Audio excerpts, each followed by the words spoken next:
que resista a 16 horas de trabalho por dia. É impossível alguém ser pobre trabalhando 16 horas por dia. Eu desafio você. Não tem como. O que é a pobreza? Improdutividade. Toda pessoa que está passando necessidade, você pode ter certeza que ela não está trabalhando direito.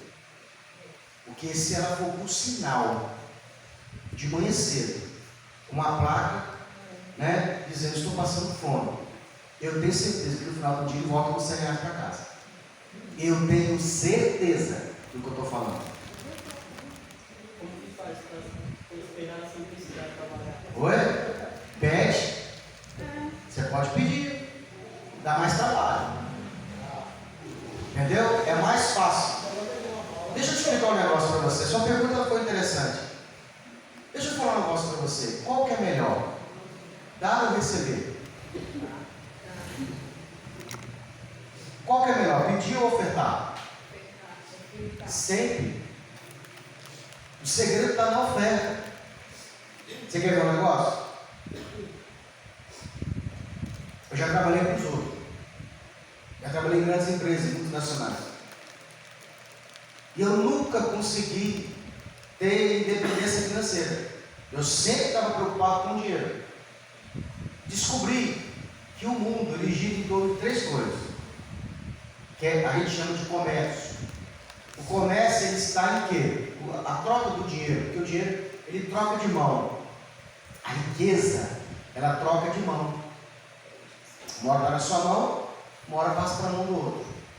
Então, esse comércio ele está em 3 esferas: produto, serviço ou acesso. Se você focar uma dessas 3 coisas, produto, serviço ou acesso, você faz com que o dinheiro troque de mão, venha para a sua mão. Então, por exemplo, você tem algum produto para vender? Qual é o seu produto que você vende? Pastor, eu não tenho nada, eu não vendo um creme, eu não vendo um bolo de pote, eu não vendo pudim, eu não vendo nada. Você não tem nada para vender? Então você não tem como o dinheiro vir para a sua mão. Tá bom, tem outra opção. Serviço. Você consegue oferecer um serviço? O que você sabe fazer? Você é pedreiro, você é pintor, você é lanterneiro, você é eletricista de carro? Irmão, eu fico assim, pasmado com os eletricistas que mexem nos meus carros. Esse cara ganha R$1.000 por dia, está doido? O cara tira o arranque, Thiago, 1 hora. Ele tira o arranque, coloca no lugar. Quanto é que foi? R$160. É a hora do cara. Aí você olha para a oficina, tem uns 10 carros lá.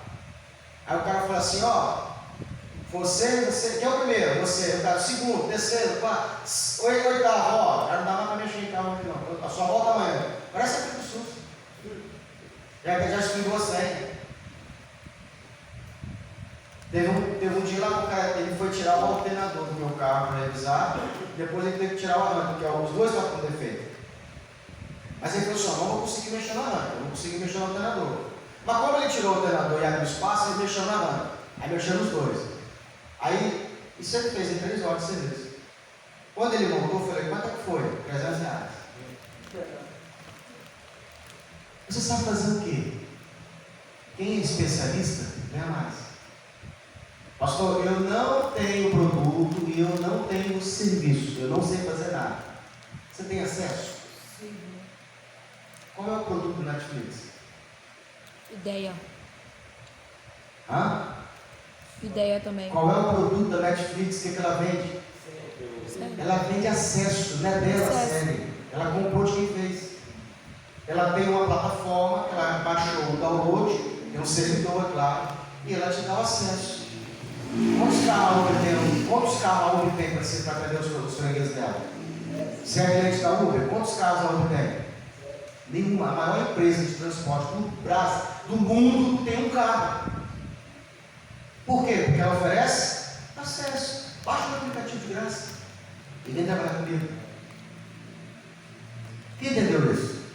Isso aí é o dinheiro. Então, por exemplo, você pode fazer igual o Davi falou. Pedir, o que eu posso fazer sem trabalhar? Você pode pedir. ou você pode ofertar um produto, um serviço, um acesso. Pegou? Aí você vai lá para a rua e vai pedir. Vai ter uma pessoa que vai te dar 10 centavos, vai ter um que vai te dar nada, vai ter outro que vai te dar 5 centavos, outro vai te dar 25, tem outro que vai te dar R$1, tem outro que vai te dar vários valores. Agora, quem você acha que no final do dia ganha mais? Um lojista que tem uma loja dentro do shopping ou você que está no sinal pedindo? De novo, quem você acha que vai faturar mais no final do dia? Você que está no sinal pedindo ou o lojista de um shopping? Irmão, é 14 mil reais que os caras vendem por dia.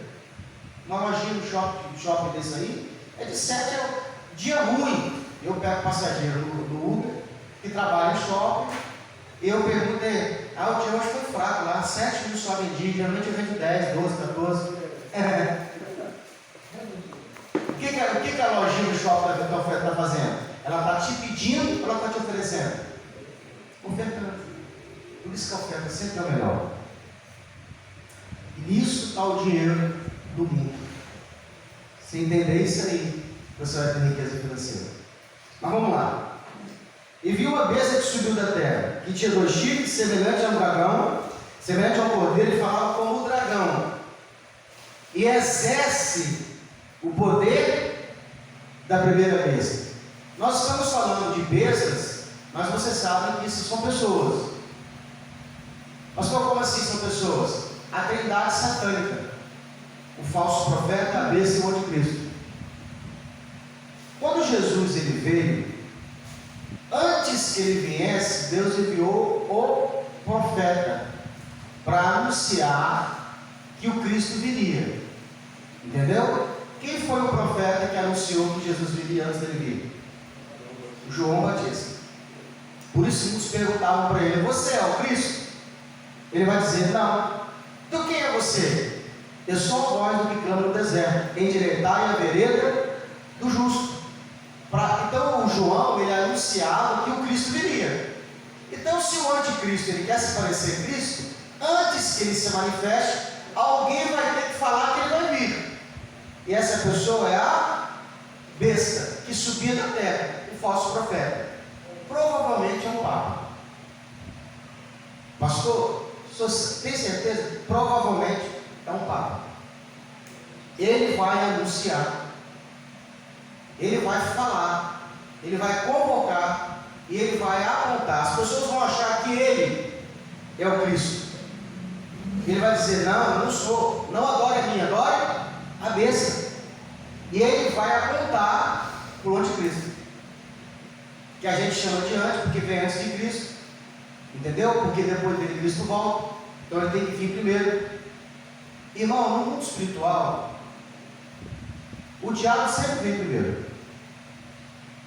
Você tem que sempre observar, você está esperando uma vitória. Antes que a sua vitória venha da parte de Deus, o diabo vem primeiro. E às vezes as pessoas confundem. Você está esperando o varão para casar. Primeiro vem o bode. Sempre vem o capiroto primeiro. Aí você pula no pescoço do bode. É diabo.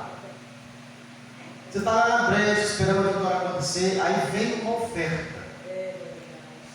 Eu lembro de uma oferta que o diabo me fez, que era muito encantadora, muito tentadora. Porque se não tentar, não é o diabo, né? Tem que tentar. Eu olhei e falei assim: caramba, rapaz, minha carne não cheira, não. Era boa. Mas como a Bíblia diz assim, ó, toda pessoa espiritual, ela discerne o mundo espiritual bem. Ele consegue discernir as coisas espirituais. Não o natural, o natural não consegue, mas o espiritual ele discerne tudo e de ninguém é discernido. Eu olhei e falei assim: caramba, isso está muito bom. Mas pensei assim: se isso é uma bandeja, uma oferta do diabo, e ela é boa, eu pensei assim: Deus deve ter uma melhor se eu rejeitar essa. Você consegue olhar por trás da bandeja do mundo? O diabo sempre vai ofertar. Você quer ver uma coisa interessante? Faz um teste. Fala assim, a partir de hoje eu vou parar de comer doce. Eu quero perder peso. Irmão, no outro dia, oi, aqui, eu trouxe um bolo, lembrei de você, trouxe um bolo. Aí você fala, como que pode um negócio desse?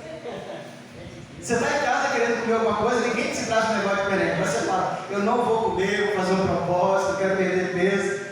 No outro dia alguém vem, aqui, eu trouxe para você, lembrei de você. Faz o teste. Você fala assim, das vezes que eu tentei parar de tomar refrigerante, eu falei, não compro mais, vou parar de tomar esse negócio. Aí vem alguém e fala assim, aqui, toma, eu pago para você. A pessoa paga para você. Então eu olhei para a bandeja, que era boa, muito boa, humanamente falando. Eu consegui, irmão, pelo Espírito de Deus, eu olhei e falei assim, cara, ela é muito tentadora, mas Deus deve ter com certeza algo melhor para mim. Se eu conseguir rejeitar essa, tem algo lá na frente de Deus melhor para mim. E não é que tinha, muito boa. Eu estou vivendo esse tempo, porque Deus entregou aquilo que Ele tinha pagado. Porque Deus, como Pai, está esperando você rejeitar as coisas do mal, as bandejas de Satanás, para que Ele possa te entregar as riquezas de Deus. Deus tem tesouros escondidos para você. Deus tem riquezas para te entregar. Há um certo tempo, há um período de tempo, Deus te prova. Se você for aprovado, Ele te recompensa. Você sobe de nível, você prospera. Deus cuida de você. Então você só precisa resistir, entender essas coisas. Então olha só, essa segunda besta, ela exerce todo o poder da primeira besta. Por quê? Porque a primeira besta deu a ela o poder para isso. Na sua presença, e faz com que a terra e os que nela habitem adorem a primeira besta. Está vendo aqui? Como que ela faz? Com influência. As pessoas, irmãos, no mundo, elas são manipuláveis facilmente. As pessoas que não pensam sozinho, elas são marionetes, são manipuláveis. Bastou um camarada falar que ia dar picanha para o povo votou nele. Agora faz o ela, não tem mais picanha. Vai ter que pagar imposto. São manipuláveis. Você acreditou nessa lorota? E ele já falou que não tem não, é carne de soja. A vantagem é que você não precisa nem falar que é mentira. Está lá e falando, não, não prometi isso não. Mas que dá uma carne de soja, pessoal. Ele é marqueteiro. Manipula. Aí ele fala lá no PT, lá, como é que ele manipula as pessoas? Porque ele fala a linguagem que as pessoas querem ouvir. Nós vamos voltar nesse Brasil a comer picanha com a farofinha, a cervejinha gelada, o povo. Falou a linguagem do povo, só peço isso não. A mim falou que eu estou preocupado com isso. Aliás, eu como isso todo domingo. Pela boca. Você já pensou uma coisa aqui? Tiago, o Marcelo, o Braz aqui, sabe disso? Irmão, você sabe quantos quilos tem um boi de picanha? No máximo 3 quilos. Você acha que tem tanta picanha assim para todo mundo comer? Tem não, irmão. Se todo mundo resolver comer picanha, não tem essa picanha para todo mundo comprar, não? Por isso que é caro. Pois é, cara. E os caras acreditam no negócio desse. Então, ó, a besta que subiu da terra, ela vai, ó, exerce todo o poder da primeira besta e a sua presença, na sua presença, e faz com que a terra e os que nela habitam adorem a cuja chaga mortal foi curada. Nesse momento aqui, o anticristo, que é uma pessoa, que é um homem, já está vivo, já existe. Pastor, por que você está falando isso? Porque a Bíblia mostra sinais. E nós estamos vivendo no tempo, na geração, a nossa geração, a geração do anticristo. Se você não for um vencedor, você vai ver Jesus voltar. Essas coisas vão acontecer, irmão, estão perto de acontecer. Porque os sinais estão se cumprindo. A nossa geração é a geração do anticristo. Esses sinais aqui nunca estiveram tão próximos de nós. Então, isso aqui, essa chaga mortal foi curada, já é um grande sinal para que as pessoas acreditem que ele tem poder sobrenatural.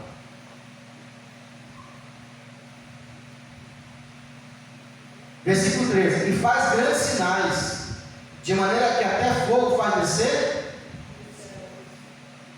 e do céu à terra, à vista dos homens. Ó, pessoas que querem sinais vão ser pegas por elas, vão ser iludidas por elas. Tem uma passagem, se não me engano, de Deuteronômio, que Deus fala bem assim, que para provar os seus filhos, Ele permite que um profeta mentiroso faça sinais e prodígios. E depois convoca o povo a sair da palavra. Por que ele faz isso? Porque a sua bússola não pode ser sinal, nem maravilha. Tem que ser o quê? A palavra de Deus. Qualquer sinal já era, a pessoa acredita. E não é de Tem Deus. muitos que são guiados por sinal. Tem muitos que frequentam a igreja onde tem cura, libertação, onde tem sinais de maravilhas, onde tem revelação profunda. Tem gente que vai atrás disso. Irmão, aqui o povo é fraquinho, lá na África, os caras flutuam. Onde você chegar no culto, o cara está flutuando? A palha se mexe sozinha dançando. O povo aqui é fraco, a macumba daqui é fraquinha. A de lá é 4.0. Os caras lá são bravos. Então, grave isso aqui é uma bússola para nós. Eu não tenho que me preocupar com o sinal. Sinal não é sinal de justiça, de retidão. Não é bússola. O que é a bússola? A palavra de Deus. Então, se o profeta te chamar você, depois de ter feito um grande milagre, para sair fora da palavra de Deus, o que você faz? Foca fora. Eu segui uma igreja durante 15 anos, eu fui fiel a ela e a fiel à liderança. Quando eu comecei a seguir esse líder, que é um grande líder, eu tenho no meu coração com muito carinho, que me ensinou a ser quem eu sou. Ele falava comigo assim: olha, amo isso aqui, porque o dia que eu sair dela, não precisa mais me seguir. E eu, como sou um cara fiel, um verdadeiro discípulo, o dia que eu vi esse grande líder sair da palavra, eu abandonei ele. Não te sigo mais. E eu falei abertamente para ele, no meio da igreja, porque ele fez uma interpretação, fez uma pegadinha, uma simulação lá, e ele falou que ele foi sair fora da palavra. E perguntou: quero saber quem vai me seguir. Eu falei que não ia seguir ele. Não vou te seguir. Fora da palavra não sigo. Ele falou, dividiu, falou: os que vão ficar do meu lado, ficam para cá. Os que vão ficar contra, quem não vai ficar do meu lado, vem para cá, porque lá de cá. Comigo a minha luz e 100 com ele. Tipo assim, tinha um culto com 100 pessoas, acho que 80 ficou do lado dele, 85 ficou do lado dele. Uma meia dúzia ficou do lado de cá. E eu justifiquei. Não vou te seguir o que você falou comigo, no particular, que era para me amar a palavra de Deus. O dia que você for dela, eu não seguiria. E ele saiu da palavra. Passou a fazer coisas fora do que ele estava ensinando antes do tempo. E eu abandonei ele. Dei no coração, beijei o ombro, coraçãozinho para você, mas ele para lá e eu para cá. Você não é obrigado a ficar debaixo de ninguém que está fora da palavra, irmão. Então,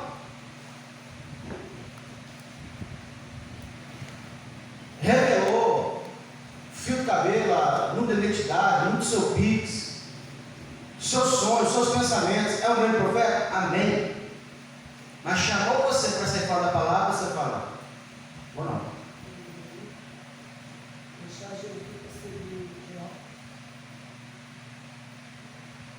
Primeiro, que nós não somos,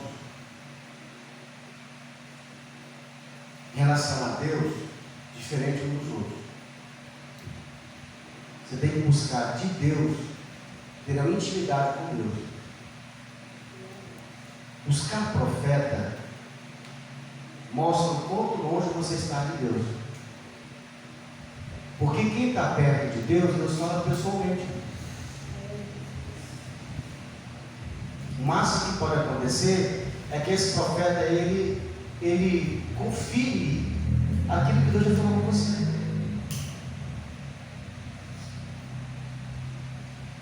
Porque se eu tenho intimidade com o Braz, e o Braz está perto de mim, precisa de eu falar com o Davi para dar um recado para o Braz?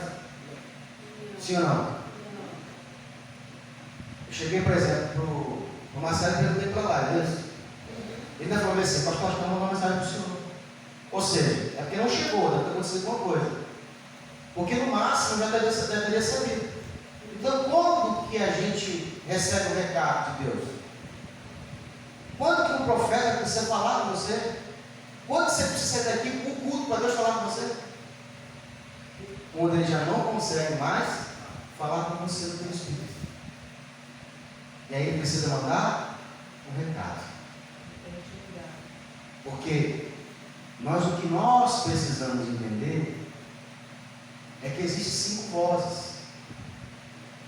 E você precisa, assim como o Braz faz no culto, vai tirando os ruídos, para só a voz ficar limpa, você precisa baixar as outras 4 vozes para você ouvir a voz de Deus. Eu vou te falar para você essas vozes. A primeira voz é a voz de Deus. Fala pouco. Você vai entender com o tempo, com a experiência, com a prática, que Deus não fala muito. Ele fala, tipo falou com Abraão: sai da tua terra, da tua parentela, para o lugar que eu te vou. Não falou onde que era, não falou o que tinha lá, não contou a história. Só falou com ele assim: se Abraão não sair e obedecer, eu não falo de novo. Quando pastor, eu percebi que na minha vida Deus pode falar. É porque talvez lá atrás ele já falou uma coisa com você e você não fez nada. Porque se você ficar parado, ele precisa que você obedeça primeiro aquilo para ele continuar falando. E se Deus não falar, não faz nada. Enquanto Deus não falar, você não faz nada. No deserto, o povo era guiado por Moisés. E eles tinham um sinal. Eram quase 3 milhões de pessoas no deserto. Moisés não tinha microfone. Moisés já ouviu o povo. E a ordem de Deus é o seguinte: Moisés olha para a nuvem. Que eles estavam de noite, a mesma nuvem que cobria de dia no sol quente, porque no deserto é sol de 50 graus. Então, para eles não morrerem de insolação, havia uma nuvem que cobria todo o arraial no deserto. Imagina aqui, ó, essa mesa aqui toda, essa Bíblia aqui, é o povo reunido no deserto. A nuvem cobria eles todos. Quem já estava assim, andando no sol, de repente veio a nuvem, cobriu o sol e te deu aquela calmaria? Ai, graças a Deus, essa nuvem aí deu refrescar. Não é assim? Imagina isso no deserto, 50 graus, vem a nuvem. Essa nuvem, além dela cobrir eles, ela meio que dava, era tipo um ar-condicionado. Além dela ser uma nuvem que não permitia que o sol batesse de frente, ela refrescava eles. O que era essa nuvem? A presença de Deus, era o próprio Deus no meio deles. Agora, o deserto é uma coisa interessante. O mesmo calor que faz de dia, de noite é ao contrário. É 50 positivo de noite e 50 negativo. A temperatura cai muito rápido. E ela vai lá embaixo, abaixo de 0. Então o povo pode congelar. Então se você estiver atravessando o deserto, tem que tomar muito cuidado. Ou você morre de insolação, ou você morre de hipotermia, porque fica muito gelado. Aí essa nuvem descia e se formava uma coluna de fogo no meio do povo. É como se eles estivessem numa noite fria com uma fogueira perto. Então eles se aqueciam nessa fornalha, nessa coluna de fogo. Essa coluna de fogo era a mesma nuvem, a nuvem era a mesma coluna, acompanhou Israel por 42 anos. Nunca abandonou eles. Então quando a nuvem estava lá, de dia, eles estavam com o acampamento marcado, ali. Amava a tenda, a barraca, estancada. E eles sempre, quando iam montar o acampamento, não era assim de qualquer jeito não. Tinha uma ordem lá. Eles tinham uma ordem, um lado para plantar. Tipo aqui, Moisés está aqui, entendeu?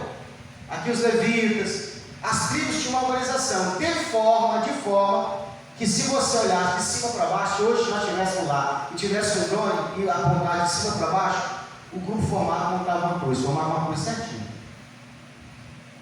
Era o povo de Deus. Aí eles amavam o acampamento. Eram barracas, não eram casas de lajota. Eles não podiam plantar, eles não podiam construir casas. Por quê? Quem sabe? Porque eles saíram, né, dali. Porque estavam de passagem.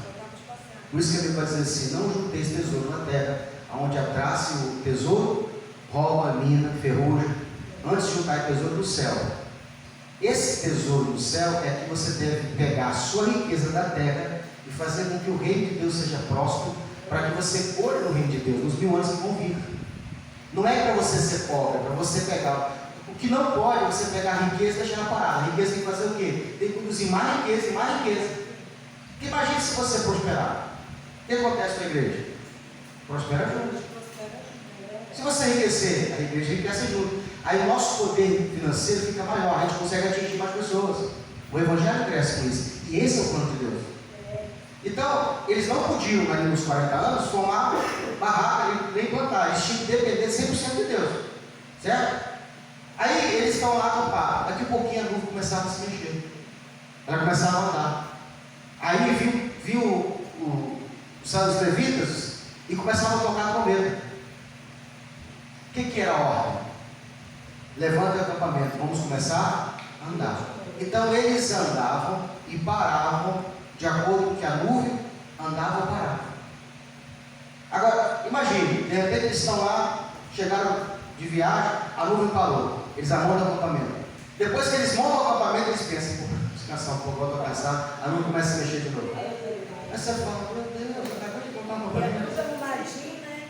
Que eles falam, que eles Mas o que é isso? Deus provando. Você já tentou parar uma hora, de repente vem uma outra luta, você fala: não tem sossego. É Deus dizendo a você: vamos continuar, não pare não. Então, essas vozes que nós temos, a primeira voz é a voz de Deus. Tem alguma, na Bíblia, tem algum tempo, pastor, que eles pararam para ficar? Tinha vez que eles ficavam meses parados. Vezes que ficava anos parado no lugar.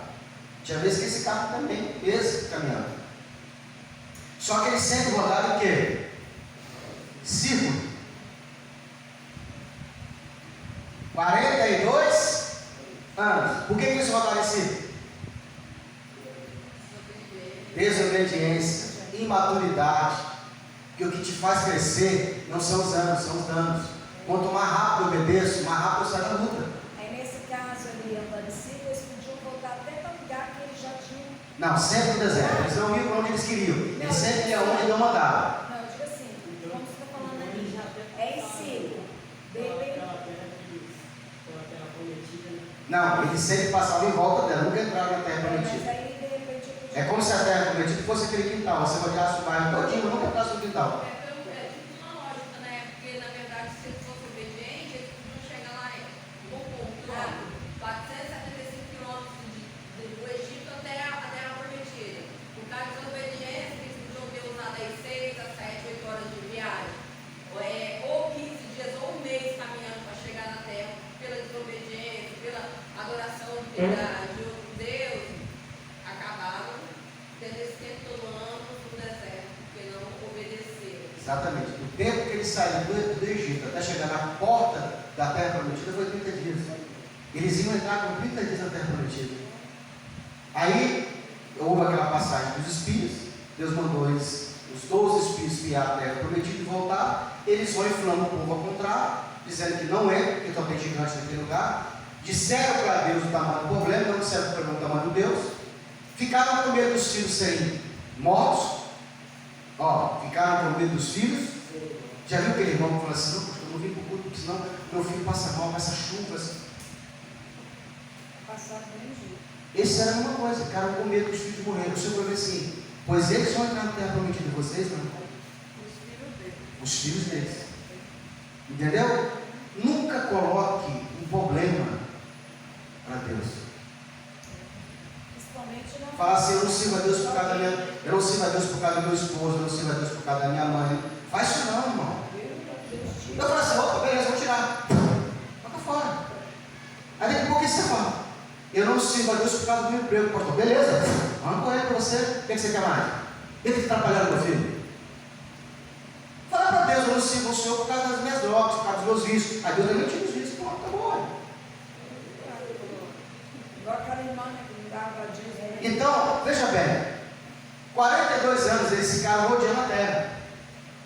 42, porque não creram em Deus, não acreditavam que Deus podia colocar eles lá dentro. Entendeu? Então, a segunda voz, que fala muito, a outra voz que fala pouco, o diabo. O diabo não fala muito como a gente imagina, não. O diabo dele. Mas essa é uma voz? É porque quando você ouve ela em você, é como se fosse um pensamento. Mas ela fala mais que agora que Deus.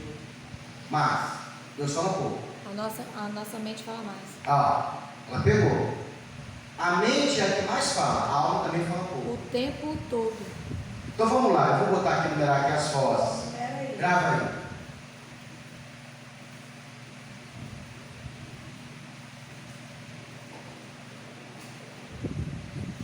Voz 1. A de Deus.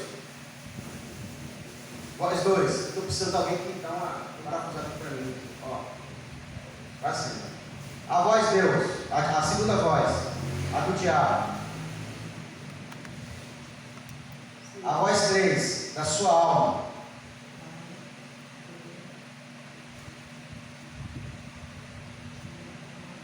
Que é você, na verdade. Né? A voz 4. A sua mente. Dá para entender que dá na mente? A voz 5 é a voz externa.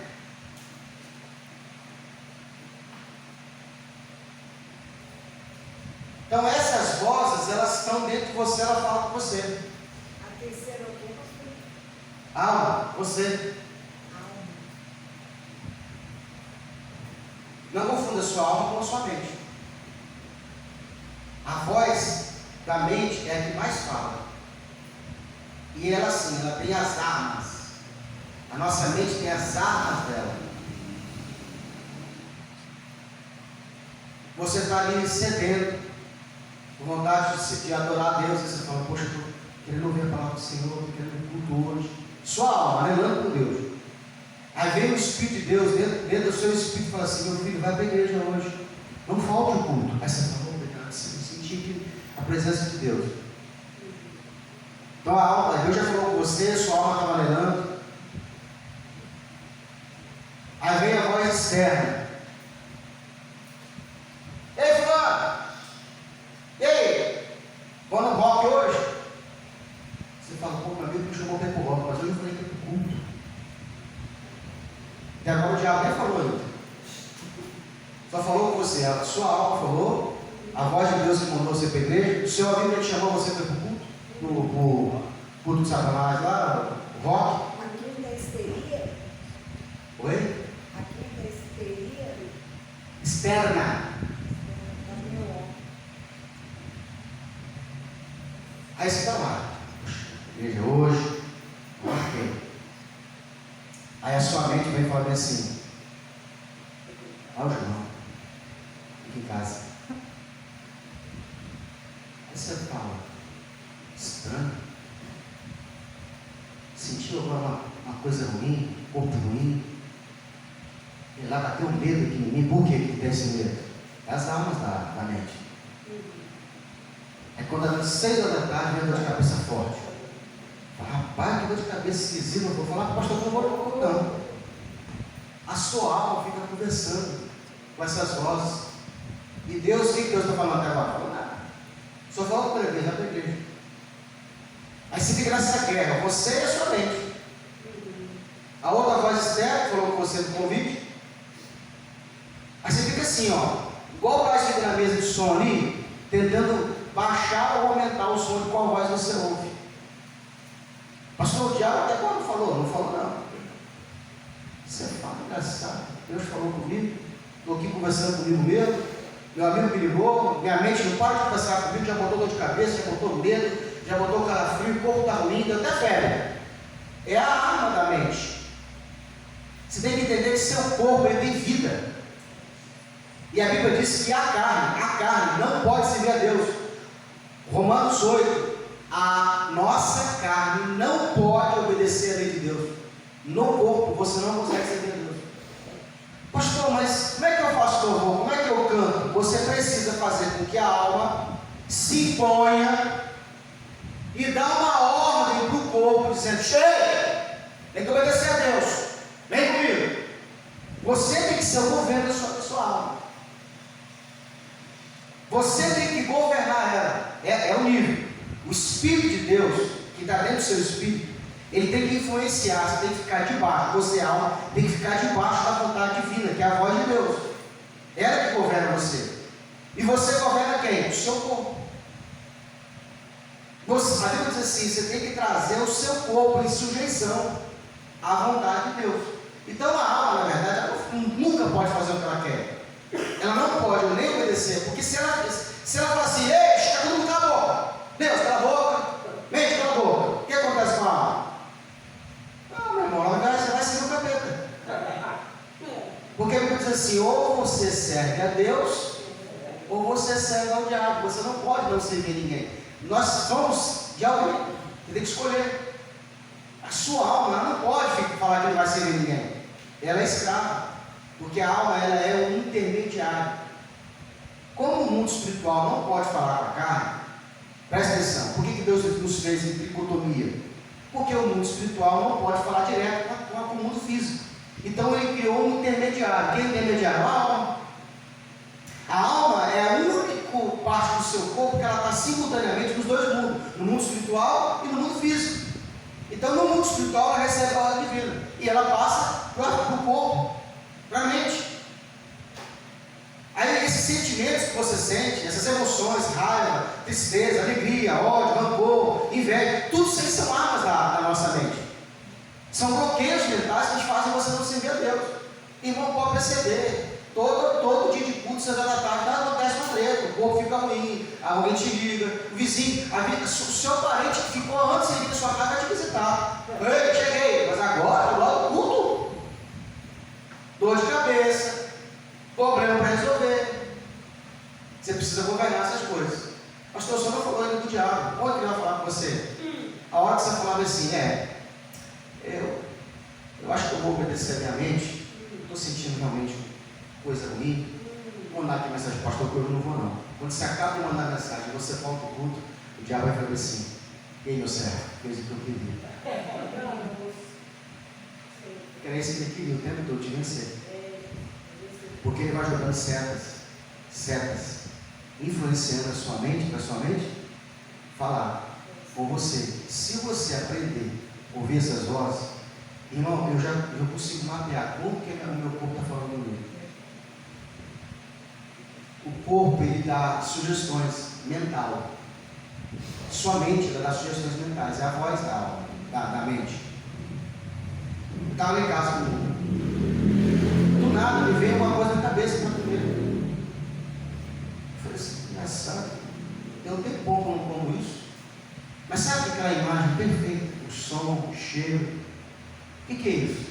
É a mente. A mente faz isso com a gente. O corpo faz isso com você. Então você precisa aprender a fazer o quê? Baixar o volume da voz externa. Vai fazer a vontade de Deus. Aí vem alguém de fora e fala assim: não faz não, é perigoso. Isso é voz externa. Às vezes nem é o diabo, é uma voz externa. Às vezes é o diabo só alguém externamente. Você precisa baixar esses volumes. Quando você baixa o volume da externo, não quer ouvir ninguém, aí você baixa, manda a mente ficar calada. Aí você fala assim: não pode falar que agora eu estou pronto para ouvir. Aí você ouve nitidamente o Senhor falar com você. Ele conversa com você nitidamente. Ele te induz. Irmão, o coração, de bota a mão no coração assim, o coração. Deus não fala na mente, Ele fala no coração. Você sente aqui dentro quando Deus fala com você. Não é aqui, é aqui, ó. E se você pedir uma confirmação, ela frente desce no estômago. Fala, foi Deus, o negócio está forte. Irmão, coração e ventre. Ó, coração e ventre. Toma cuidado com essa região e com essa região. São as armas do corpo. Quando essa região estiver falando, é buraco. E essa região aqui, irmão, ó, boca. Você quer ouvir a voz de Deus? Coração. Deus fala no seu coração. Você sente aqui. Ai, eu estou aperto aqui no coração, estou sentindo que é para buscar o Senhor. Ventre. Você vai tomar uma decisão muito forte. O que acontece com o seu ventre? Fica gelado. Você fala, eita, é Deus. Então, é as vozes que nós temos. Se você obedecer a essas vozes, e baixando o tom, porque vai ter hora que você precisa ouvir alguém externamente.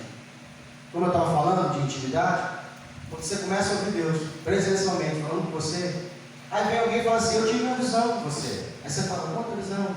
Olha, acontecia assim, você fala, amém. Aí você vai lembrar assim, poxa, Deus falou comigo que aconteceu isso. Só confirmou o que ia acontecer. Deus te revelou antes. Deus te preparou antes. Deus te mostrou antes. Vem às vezes para te consolar, para poder dar mais certeza que Deus falou com você, mas você não precisa disso aí. Agora, já viu o ímpio? Deus não fala com ele. E quando Deus fala, ele nem entende. Aí ele precisa de quê? Ou do intérprete, porque às vezes Deus falou com ele, não entendeu, ou Deus precisa que realmente alguém fale com ele, porque ele está longe. Está longe de Deus. Aí Deus precisa falar o quê? Por voz audível. Ó, o Senhor vai dizer para você assim, assim, vai acontecer isso, isso, isso. Quer ver na Bíblia lá, os sinais que Deus dá, as profecias, elas são para os ímpios, não são para a igreja. A profecia nunca foi para a igreja, foi para ímpio. Mas os crentes tomaram posse da profecia, fica até a profecia. Quem entendeu? Então eu fico preocupado, pastor, mas que é bom a revelação? Claro, irmão, que é. Mas no muito, você não vai ter surpresa, porque Deus já sabia que tudo era verdade.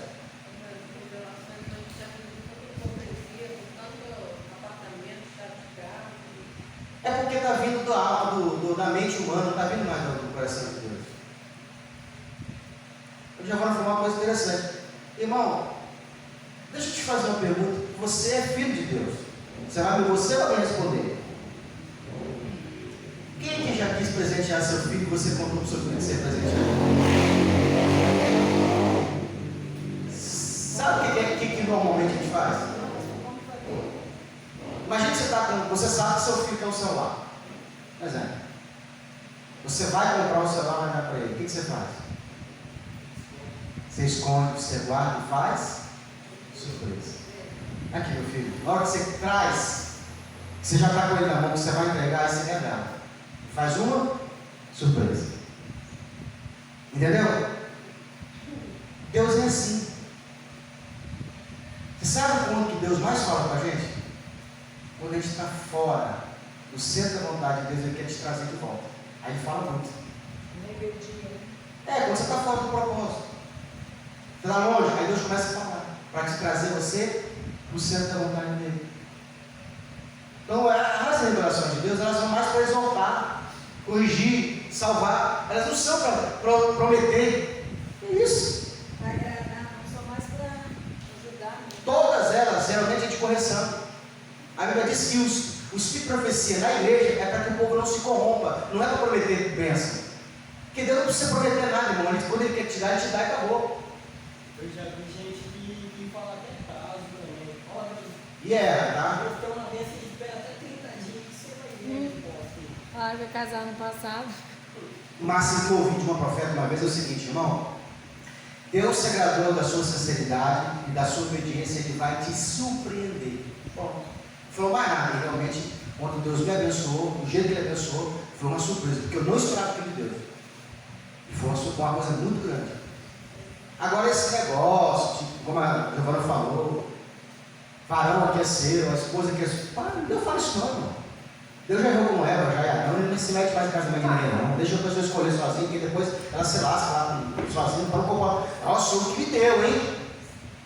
Quem vai fazer isso? Vai colocar na culpa de Deus. Adão colocou na culpa de Deus. Foi a mulher que se deu. Eu falo, não, você não vai mais não, deixa esse povo escolher. Agora, você pode perguntar para Deus. E fora que ninguém está querendo mais correção, Senhor, né? Só está querendo exaltação mesmo.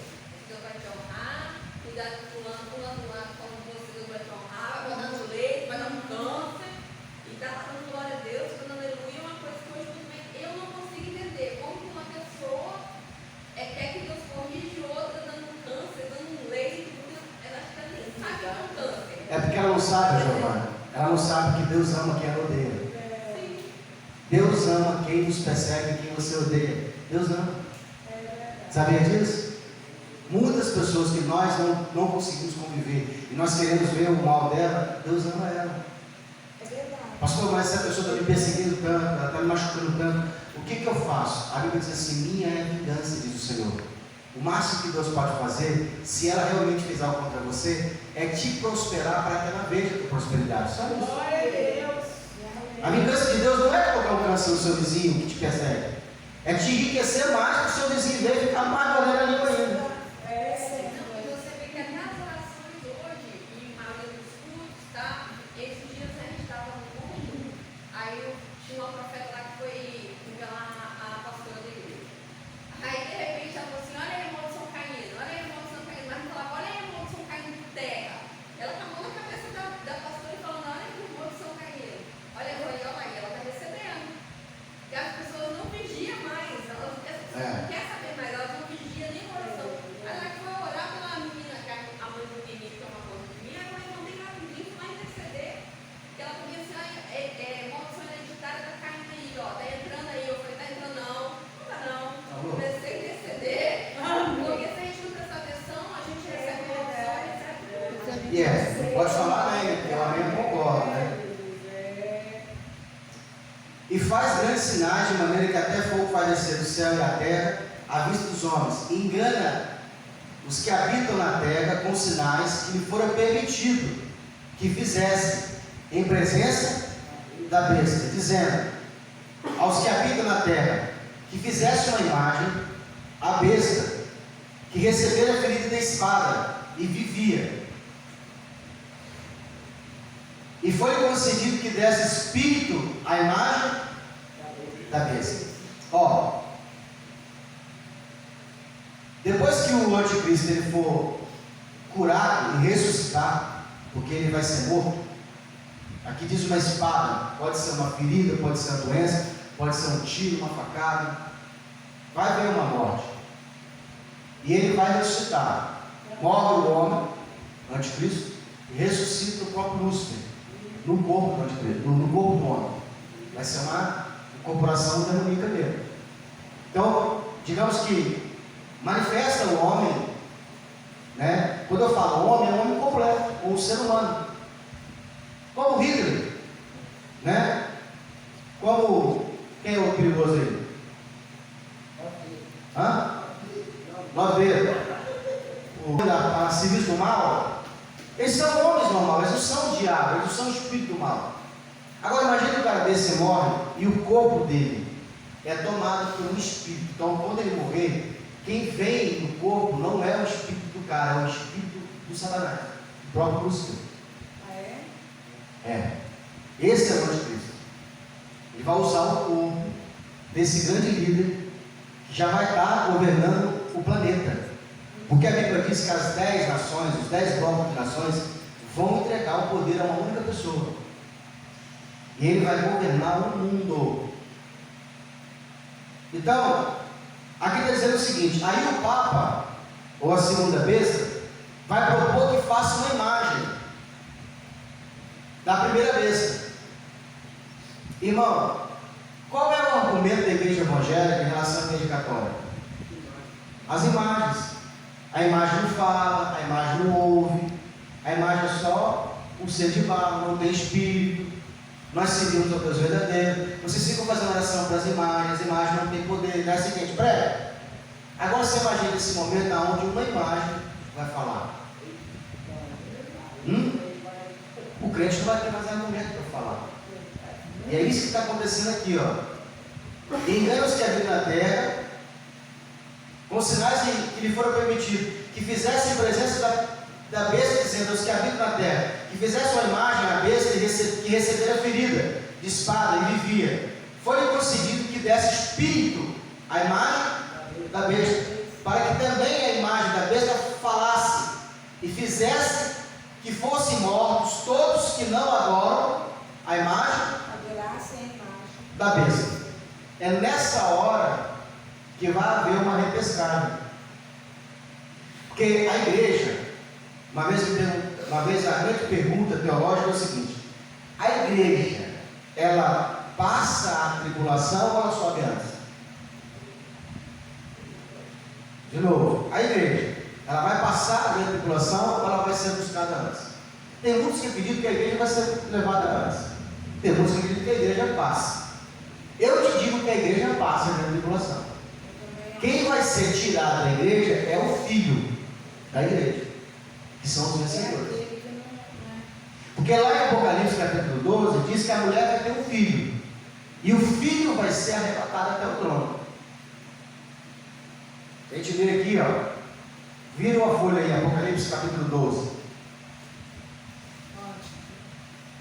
Uma folhinha antes aí, ó. Apocalipse capítulo 12.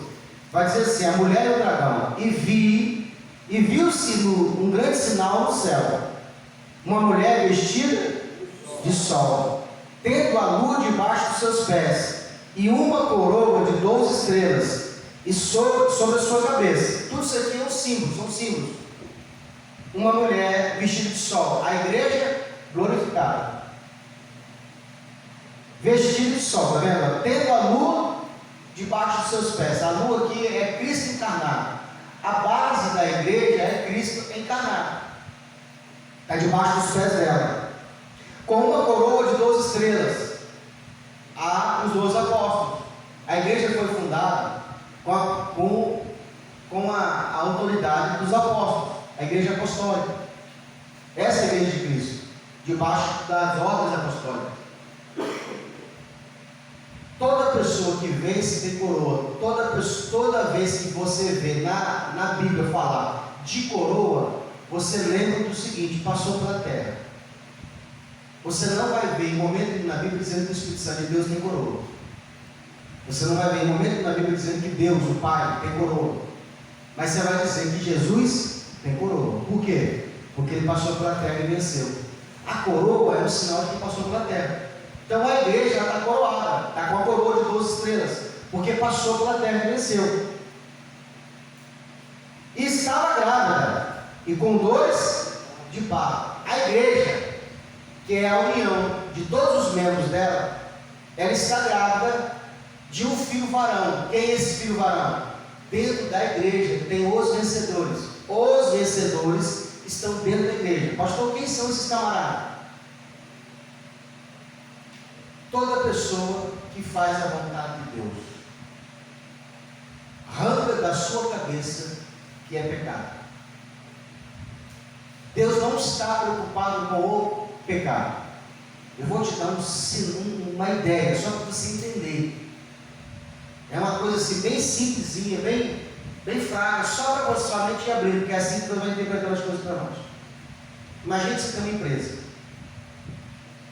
A nossa empresa é uma empresa muito grande, paga-se muito bem. Você tem vários funcionários, né? Mas você tem em especial alguns funcionários que são crentes, certo? Que são crentes desses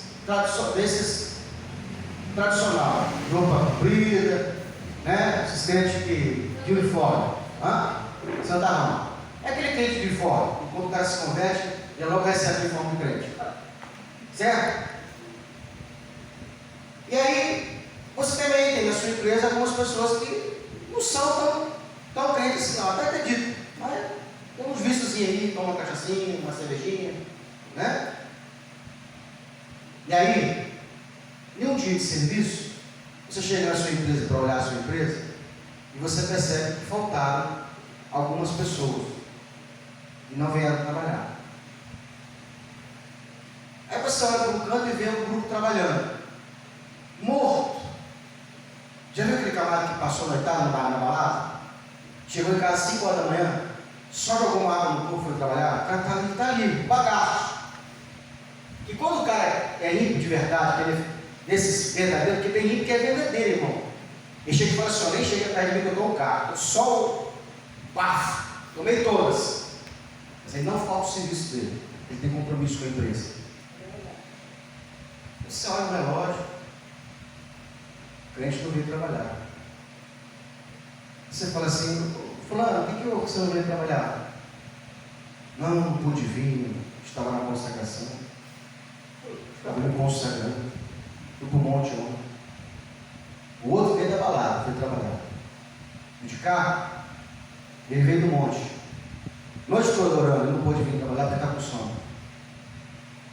No final do dia, você tem que mandar alguém embora. Quem você mandaria embora? Você não na empresa. Quem você mandaria embora? O crente, fiel, santo, ou o cara que passou a noite trabalhando na cangaceira, mas veio trabalhar no cruzeiro. Irmão, se você for dono de empresa, você vai falar assim: para ninguém contrato mais crente nesse negócio. Na mente de Deus, não estou dizendo que você tem que viver no mundo de pecado, porque o pecado só te lasca. Não, nem aconselho que você faça isso. Mas às vezes a pessoa se apega num ponto: eu não vou fazer a obra de Deus porque eu não estou preparado. Eu tenho que me santificar mais.